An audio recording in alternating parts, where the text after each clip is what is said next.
Quelle a été votre expérience avec, d'une part l'Oiseau Indigo et d'autre part le festival Parole Indigo? Alors mon expérience, elle est avec le festival Parole Indigo puisqu'avec Boris, nous sommes donc conseillers littéraires. J'ai d'ailleurs rencontré Isabelle Grémillet par Boris, qui tenait à ma présence à ses côtés dans cette aventure. Et bon, moi j'écris en tant que poète en langue occitane et en langue française.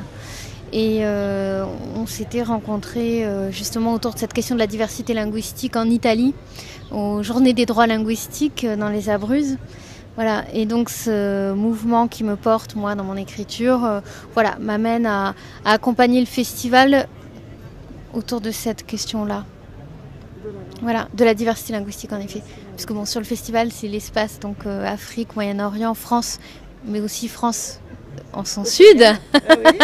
Voilà, donc ces langues, hein, puisque si on parle des langues du sud, on a le français, l'occitan et le catalan. Et pour Arles, l'occitan et le français. Voilà. Quel a été l'apport du sud des Suds, c'est-à-dire au-delà de la Méditerranée? Qu'est-ce que vous avez retenu de vos échanges lors de l'édition 2013 et après, quelles sont vos attentes pour l'édition 2014?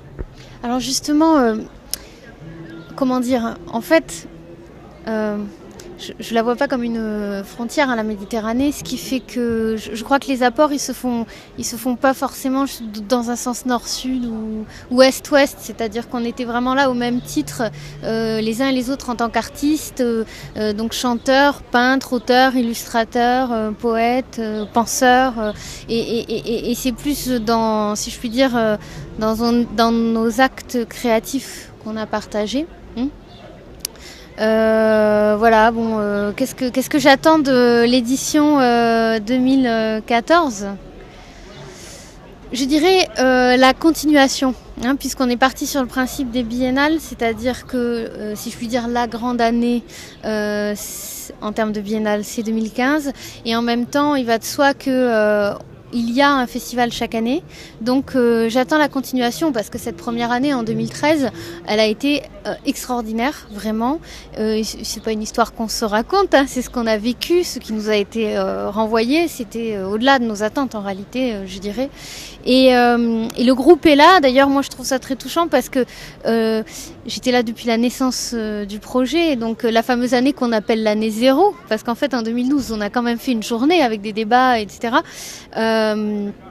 Et de voir ce groupe qui se constitue et petit à petit le projet qui se, comment dire, qui se densifie, et il y a une vraie exigence dans ce festival, et je pense que on peut quand même remercier et reconnaître toute l'importance du travail d'Isabelle Grémillet, hein, qui nous a réunis et puis qui porte aussi l'esprit, hein, avec nous, mais voilà, donc c'est ça, une continuation.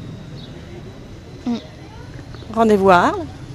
Pardon ? Rendez-vous à Arles. Rendez-vous à Arles, voilà, le premier week-end de novembre. Super, merci beaucoup.